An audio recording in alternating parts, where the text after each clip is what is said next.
নতুন যারা সেলাই শিখছো আজকের ভিডিওটা তাদের জন্য।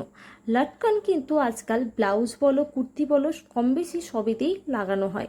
তো সেক্ষেত্রে আমাদের কখনো রেডিমেড লটকনের ওপর ভরসা করতে হয়, কখনো আবার ম্যাচিং করার জন্য বানিয়ে ফেলতে হয়। তো দেখো তো তোমরাও কি একইভাবে ভুল করে লটকন বানাচ্ছ? তো আমি এখানে প্রথমেই একটা ভিডিও দিলাম, সেটা প্রথমে তোমরা আগে দেখে নাও। যদি এইভাবে লটকন বানিয়ে থাকো তাহলে কিন্তু লটকনের সৌন্দর্যটা পুরোপুরি নষ্ট হয়ে যাবে। তো এখানে দেখো লটকনটাকে বানানোর পর দেখতে পাবে একদম ভেতরে যে মার্জিনের কাপড়টা সেটা দেখা যাচ্ছে, যার কারণে কিন্তু লটকনের সৌন্দর্যটা পুরো নষ্ট হয়ে গেছে।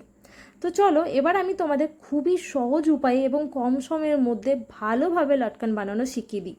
তো এখানে আমি দেখো একটা লটকন বানিয়ে নিয়েছি, এটাই আজকে আমি তোমাদের সঙ্গে শেয়ার করতে চলেছি। তো এটা বানানোর জন্য প্রথমেই আমাকে 4 ইঞ্চ বাই 4 ইঞ্চের একটা টুকরো কাপড় নিয়ে নিতে হবে।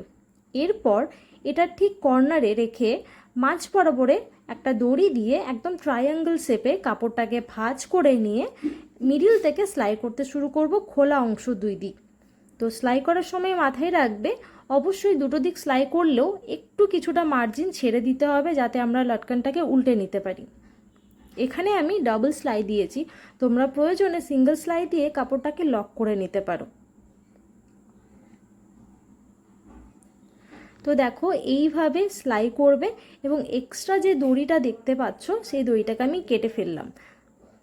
এরপর আস্তে আস্তে আমি ভেতরের অংশটাকে বের করে নেব, যাতে যে সেলাইয়ের মার্জিনের কাপড়গুলো একদম ভেতরের দিকে চলে যাবে।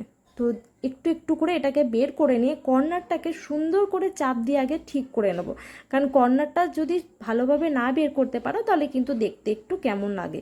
তো সেটাকে সুন্দর করে আগে ধীরে ধীরে বের করে নাও। তারপরে যেটা খোলা মার্জিন ছিল মানে খোলা কাপড় ছিল সেই কাপড়টাকে সেলাই করে নেবো আমরা।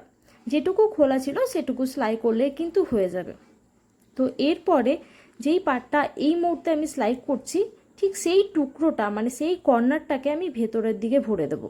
এবং দেখো এটা ভেতরের দিকে ভরে দিলেই আমাদের লটকন পুরো তৈরি। তো এইভাবে কিন্তু তোমরাও লটকন বানাতে পারো, ভীষণই কম সময়ে এবং ভীষণ সুন্দর দেখতে লাগছে।